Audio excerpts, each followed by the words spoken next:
সবাইকে সানা smile education সেন্টারে স্বাগত জানিয়ে আজকের পর্বটি শুরু করছি।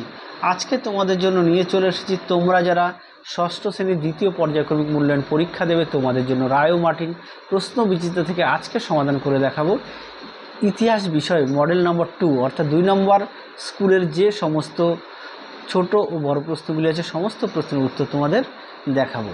চলো দেরি না করে মূল বিষয়ে যাওয়া যাক। প্রথমে আছে দেখো কি 1 নম্বরে ভারতবর্ষে যে উপজাতির মধ্যে মেগালিথ ব্যবস্থা প্রচলিত আছে তা হলো, এটা সঠিক উত্তর হবে অপশান এ মুন্ডা ও খাসি। পরবর্তী প্রশ্ন দেখো 2 দাগের ঋগ্বেদের অংশ হলো, সঠিক উত্তর হবে অপশান সি ভেক্স স্তুতি। পরবর্তী প্রশ্ন দেখো 3 দাগের তৃতীয় বৌদ্ধ সঙ্গীতি অনুষ্ঠান হয়, এটা সঠিক উত্তর হবে অপশান বি পাটালিপুত্রে। পরবর্তী প্রশ্ন দেখো 4 দাগের বোধিবৃক্ষ হলো, সঠিক উত্তর হবে অপশান সি পিপল গাছ। পরবর্তী প্রশ্ন দেখো কি আছে কোনটি বেমানান, এটা উত্তর হবে অপশান এ নানাঘাট। হ্যাঁ, পরবর্তী প্রশ্ন দেখো 6 দাগের সমুদ্রগুপ্ত দক্ষিণ ভারতে, সঠিক উত্তর হবে অপশান ডি 12 জন রাজাকে পরাজিত করেন, 12 জন রাজাকে পরাজিত। পরবর্তী দেখো 7 দাগের বজ্জী গণরাজ্যের রাজধানী ছিল অপশান এ বৈশালী। চলো এরপরে আমরা দেখব কি আছে নিচের প্রশ্নগুলি উত্তর দাও যে কোনো 5টি। প্রথমটা কি আছে ঠিক না ভুল, তাই তো? দেখো বৌদ্ধ ধর্ম প্রচারের ভাষা ছিল সংস্কৃত, এটি হলো ভুল। পরবর্তী প্রশ্ন দেখো 2 দাগের শূন্যস্থান পূরণ শক রাজ রুদ্র দামনের সম্পর্কে জানবার সবথেকে গুরুত্বপূর্ণ শিলালেখ হলো, সঠিক উত্তর হবে জুনাগড়। এখানে তোমাদের লিখে দিই পাশে জুনাগড়। পরবর্তী প্রশ্ন দেখো 3 দাগের কি আছে সকল উত্তরপথনাথ কাকে বলা হয়, এটা উত্তর হবে হর্ষবর্ধনকে, হর্ষবর্ধনকে।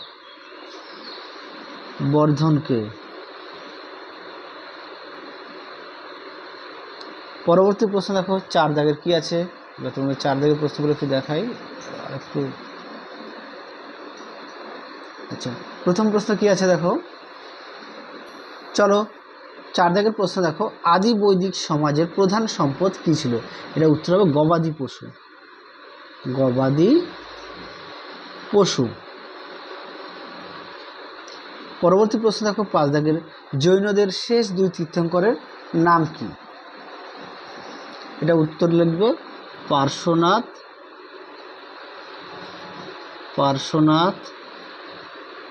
ও মহাবীর।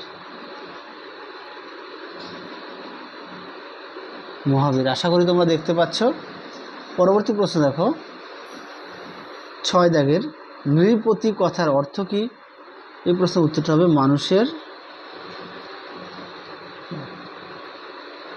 রক্ষাকারী।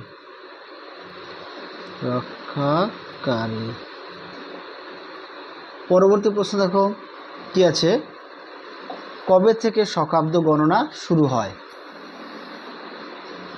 এটা উত্তর লিখবে 78 খ্রিস্টাব্দ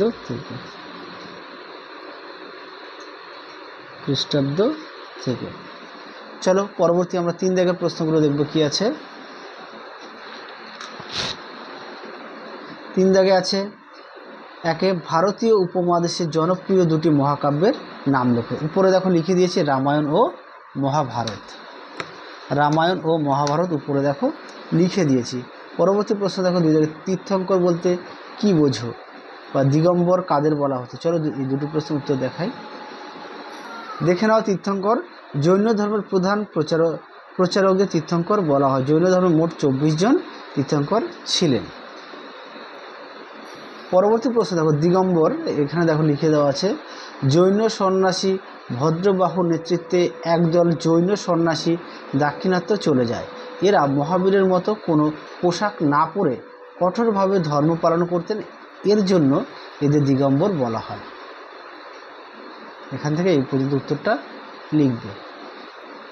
চলো পরবর্তী প্রশ্ন দেখো কি আছে এবার আমরা দেখব 3 দাগের, হর্ষবর্ধন ও দ্বিতীয় পুলকেশীর লড়াইয়ের ফল কি হয়েছিল। চলো প্রশ্নের উত্তরটা দেখো, দেখে নাও প্রশ্নটি, তার উত্তরটা দেখে নাও, সুন্দর করে দেওয়া আছে, দেখে নাও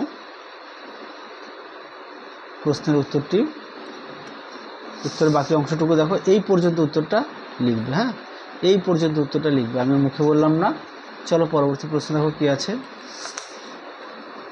পরবর্তী দেখো 4 দাগে, কুষাণ কারা, এটা তোমাদের 87 পেজ অর্থাৎ পাঠ্য বইতে আছে। চলো তাও দেখাই দিই, দেখে নাও তোমরা কুষাণ কারা, সুন্দর করে দেওয়া আছে, পেজ নাম্বার 87। তোমরা এখান থেকে এই পর্যন্ত উত্তরটা লিখবে। চলো পরবর্তী প্রশ্ন দেখো কি আছে। চলো এবার আমরা দেখব 4 দাগে কি বলেছে, নিচের যে কোনো 2টি প্রশ্নের উত্তর দাও। প্রথমে 1 দাগের প্রশ্ন আছে, ষোড়শ মহাজন সম্পর্কে টিকা লেখো। চলো প্রশ্নের উত্তরটা দেখো, দেখে নাও ষোড়শ মহাজন পদ বলতে কী বোঝে, সুন্দর করে প্রশ্ন উত্তরটি দেওয়া আছে, দেখে নাও। তোমরা উত্তরটি এখান থেকে শুরু করবে। চলো উত্তরে আরও একটু অংশ আছে, দেখে নাও, এই পর্যন্ত উত্তরটি লিখবে। দেখে নাও উত্তরের বাকি অংশটুকু সুন্দর করে দেওয়া আছে। চলো পরবর্তী প্রশ্ন দেখো। পরবর্তী প্রশ্ন দেখো 2 দাগের, পঞ্চম মহাব্রত সম্পর্কে লেখো। চলো উত্তরটা দেখো, প্রতিটা প্রশ্নের পাশেই তোমাদের পেজ নাম্বার দেওয়া আছে তোমাদের সুবিধার্থে। দেখে নাও পঞ্চম মহাব্রত বলতে কী বোঝো, উত্তরটি তোমরা এখান থেকে এফডি লিখবে। দেখে নাও প্রশ্ন উত্তরটি। তোমাদের আরও একটা গুরুত্বপূর্ণ কথা বলি, তোমাদের ষষ্ঠ শ্রেণীর জন্য আমরা সেকেন্ড ইউনিট টেস্টের সাজেশান তোমাদের দেওয়া আছে, প্লে লিস্টে গেলে পেয়ে যাবে। ইতিহাস, ভূগোল ও পরিবেশ বিষয়ে তোমরা সেগুলো অবশ্যই ভালো করে দেখবে, উত্তর সহকারে দেওয়া আছে, অবশ্যই দেখে নিও, তোমাদের সুবিধা হবে।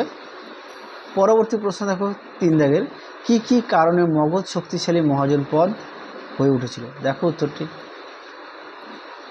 দেখে নাও প্রশ্ন উত্তরটি সুন্দর করে দেওয়া আছে, দেখে নাও। চলো পরবর্তী প্রশ্ন দেখো। চলো এবার আমরা 5 দাগে কি আছে দেখো, নিচের যে কোনো একটি প্রশ্নের উত্তর দাও। 1 নম্বর আছে অশোকের ধর্ম সম্পর্কে লেখো। চলো প্রশ্নের উত্তরটা দেখো,